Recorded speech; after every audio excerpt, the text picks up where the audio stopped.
what's going on today, guys? This video is going to be kind of just a small little video of me replacing the battery in my Elantra, but I'm also trying out a new camera, but I'll show you guys later in this video what I got. It is the DJI Osmo Pocket.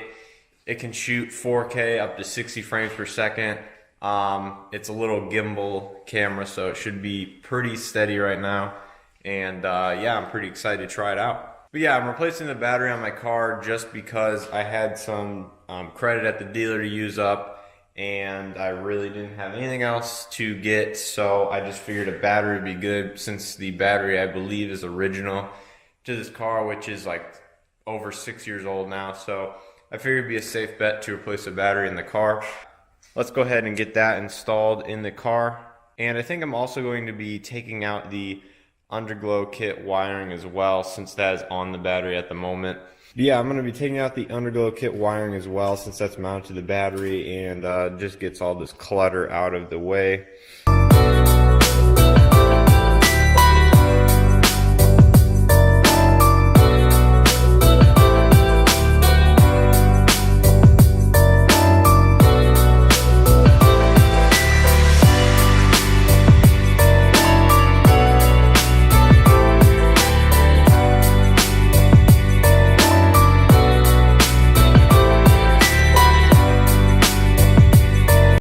Alright, now that we got all the wiring for the underglow kit out, which some of it just honestly broke off from the strips, so it's useless now, which is great because that was a waste of time when I put it in.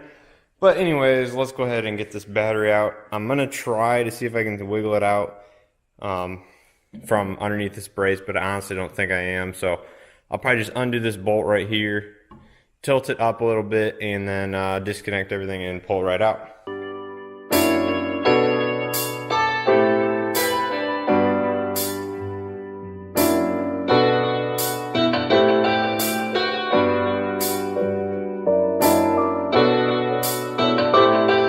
Alright, so I got the new battery installed, as you can see.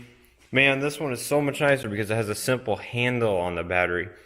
I mean, after you loosen the tie down and try to get this thing out, you're like grabbing it by the sides and all this awkward stuff on this old one, so glad about that. The only difference I see is I think I've read that these batteries made in Mexico for Hyundai are not made in Mexico anymore. Like this one I don't think is made in Mexico anymore.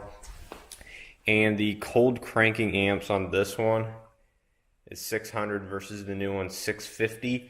So I guess it'll just be interesting to see, because this battery, even though it's pretty old, and I'm pretty sure it's the original one that came in the car, it was holding up strong. I mean, yeah, it was getting a little weak, but now it is true, I might not have this car quite long enough to see how long that battery lasts, but hopefully under my ownership it will do okay. And I'm glad I took the underglow kit wiring out, because now there is, like, you know, less wiring to deal with in this area. So glad that's gone, and hopefully we can switch out this HID kit for something less, I guess, messy as well. I'm hoping some product comes out that I don't have to use all this relays and stuff like that. But the LED kits I've tried are not that good in these projectors, so probably just going to be sticking with this for the time being. Now, while I'm in the garage, I think I'm going to change out the rear wiper blade, since that wiper blade is pretty much useless nowadays. So I think I'm going to do that. If you guys own an Elantra GT, just a heads up, it looks like they recently changed the part number for the rear wiper blade on the 2013 through 2017 Elantra GTs. Old, new.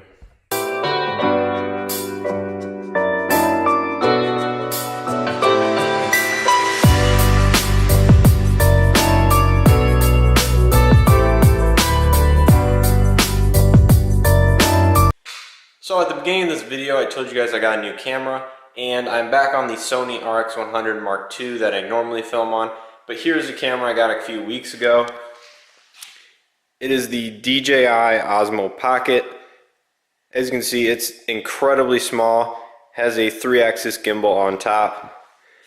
I've been using it for a while, just trying it on random things, and I like it, but again, it's not like the Sony for some reason. I think because this camera is so light, it actually is kind of harder to use in some ways. You can't just set it down or anything because it kind of tips over, or the screen's so small you can't tell exactly what's in focus or what isn't. This camera does a great job on faces, I'll give it that, but I guess I'm just going to have to keep using it and trying to get used to it. But I have ordered the accessory mount for this thing, which should allow me to use really any GoPro mounts on it. So I have a idea for using a suction cup mount, a GoPro mount, and this inside the car. And DJI is supposedly releasing a external mic adapter for this thing in the coming months. So hopefully sooner rather than later this thing has the external mic adapter, so I can go ahead and make car vlogs inside my car. One of the things I absolutely hate about the Osmo Pocket and DJI is the app for this thing. As you can see, it has the Type-C adapter. It also comes with a Lightning adapter. But the Type-C adapter and the Android users have been just absolutely, ignored in my opinion by DJI, because my LG G6 does not work at all with the Osmo Pocket. My G5, which has a Type-C, also, thank God, works, because otherwise you wouldn't have half the settings, because half of them need the phone connected to actually be used on the camera. Now let me know how you guys like the quality of the Osmo Pocket. I like it because when I'm in this selfie view, I can kind of see the screen, and you can't really see exactly what's in frame, but it's a lot better than having no screen at all. Otherwise the quality should be a lot better. I haven't tried this in 4K yet, which for my cinematics should be pretty nice.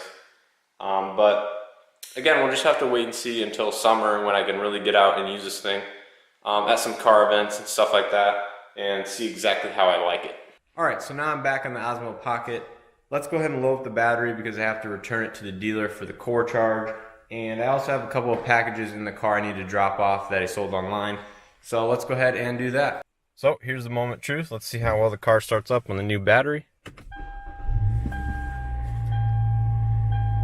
Definitely seems better, but again, it was sitting in a warm garage, so.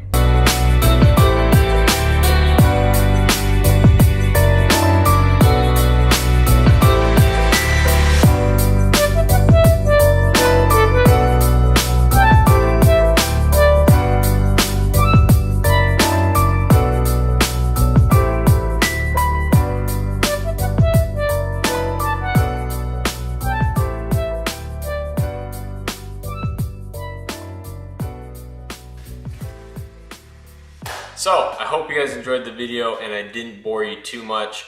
I know it was a really boring video, but it was more of a test of the camera as well as needing to get things done. So, please let me know how you guys like the video quality. I know the audio was not very good listening to it myself. The video quality was so-so. Now that was shot at 1080p at 30 frames per second as well, where I usually use this camera at 60 frames per second. Now on a different subject, I hope everyone had a good Christmas and New Year's holiday. I know I haven't posted in a while and I hope that's going to change. And one last thing, over my shoulder here, those Evo wheels, I have somebody coming this weekend to pick them up, hopefully, fingers crossed.